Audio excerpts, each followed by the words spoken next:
Hello mga brad, welcome po muli sa ating YouTube channel, sa WinPH channel.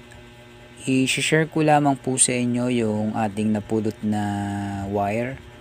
Ito ay magandang balatan kasi po bukod sa hindi siya yung maraming hibla. So ito naman po ay wire. Ayan. Madali po siyang balatan mga brad. Gumamit lang po kayo ng cutter. So tinesting po natin. Napakabilis niyang matanggal. Yan ha.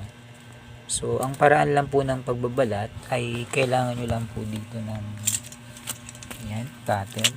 Yan. Ito ang pinaka ginagamit natin. Hindi po kutsilyo kasi itong cutter konting hagod mo lang dito sa wire is mabilis po siyang matuklap. Kaya lang ingat lamang po kayong mga brad sa paggamit nito kasi alam naman po natin pagka masyadong matalim at maaari po kayong masugatan. So kailangan nyo po ng gloves or guantes para po sa ganun ay makapagbalat po kayo ng safe.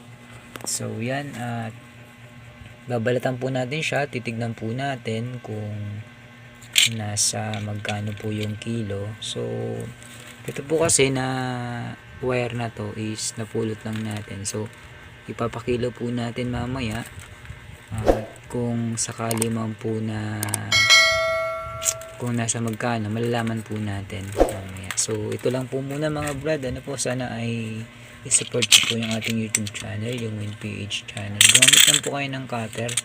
Yan. Kasi napaka-safe niya. Tapos gloves po.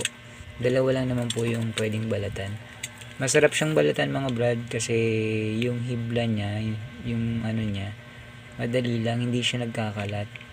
Tulad po ng ibang mga wire, makalat po siyang balatan. So maraming salamat po mga brad. Sa part 2 ipapakita ko po sa inyo kung nasa magkano po yung kilo nito.